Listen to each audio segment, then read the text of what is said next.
जर तुम्हाला देवाला लवकर भेटायचे असेल तर तुम्हाला एकांतात राहण्याची सवय लावावी लागेल. ज्याप्रमाणे गणित हा विषय सोडवायचा आहे, त्याचप्रमाणे देव हा एकांताचा विषय आहे. तुम्ही जितके जास्त एकांतात राहाल तितके लवकर तुम्हाला देवाची प्राप्ती होईल. देवाचे ध्यान फक्त एकांतातच शक्य आहे. चंचल मनाचा सर्वात मोठा शत्रू म्हणजे एकटेपणा. जोपर्यंत माणसामध्ये राहण्याची सवय आहे तोपर्यंत तो कधीही देवाला प्राप्त करू शकत नाही. जर तुम्हाला याच आयुष्यात लवकरच देवापर्यंत पोहोचायचे असेल तर तुम्हाला एकांतात राहण्याची सवय लावावी लागेल. जेव्हा महान ऋषी आणि संत ईश्वर प्राप्तीसाठी तपश्चर्या करण्यासाठी निघाले तेव्हा ते समूहाने गेले की एकटे गेले?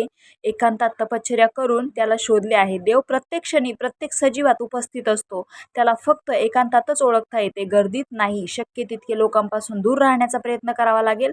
देवाची संपूर्ण दिव्य शक्ती केवळ एकांतातच दिसते. सर्वात मोठा आनंद म्हणजे एकटेपणा. जेव्हा तुम्हाला एकांतात राहण्याची सवय लागेल तेव्हा तुम्हाला आपोआपच देवाचा अनुभव येऊ लागेल. या डोळ्यांद्वारे आपल्याला प्रत्येक क्षणी देव दिसेल असे वाटत नाही आणि ते तसे दिसते. अज्ञानाला लोकांसोबत राहायला आवडते आणि ज्ञानाला एकांत आवडतो, कारण ज्ञान फक्त देवाला शोधते आणि इतर कोणालाही शोधत नाही. अज्ञान देवाला अजिबात ओळखत नाही. मग ते त्याला कसे शोधेल? तो फक्त पैसे शोधत आहे, कारण त्याला फक्त पैसे माहीत आहेत. त्याला फक्त पैसे कसे कमवायचे, खायचे आणि झोपायचे हे माहीत आहे. त्याच्याकडे पुढे किंवा मागे विचार करण्याची शक्ती नाही. ज्ञान ही एकमेव अशी संपत्ती आहे, जगाचा त्याग करण्यासाठी फक्त ज्ञान पुरेसे आहे. त्याग फक्त ज्ञानानेच येतो. म्हणूनच ज्ञानासाठी एकांताची आवश्यकता असते. ज्याप्रमाणे ज्ञान माणसाला जगापासून अलिप्त करते, त्याचप्रमाणे अज्ञान माणसाला जगाशी आसक्ती निर्माण करते. आणि वेद म्हणतात, बुद्धीचे अज्ञान हे मायेचे रूप आहे आणि हे अज्ञान आत्मज्ञानाने नष्ट केले जाऊ शकते. अज्ञानाचा हा भ्रम फक्त ज्ञानाच्या तलवारीनेच तोडता येतो, इतर कोणत्याही शस्त्राने नाही. इतका शक्तिशाली भ्रम कोणी तोडू शकेल का? ती तलवारही मजबूत असली पाहिजे. जर चाकू धारदार नसेल तर कांदा कापता येईल का?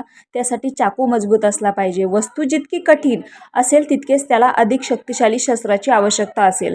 इतका भक्कम भ्रम तोडण्यासाठी भक्कम ज्ञान असणेही आवश्यक आहे. घटकांचे ज्ञान जितके जास्त तितके आत्मज्ञान अधिक मजबूत. तो भ्रम इतक्या लवकर नाहीसा होईल. ज्ञानाशिवाय त्याग नाही आणि त्यागाशिवाय एकांत नाही. जेव्हा तुम्हाला जगापासून अलिप्त वाटायला लागेल तेव्हाच तुम्हाला एकांत आवडायला लागेल.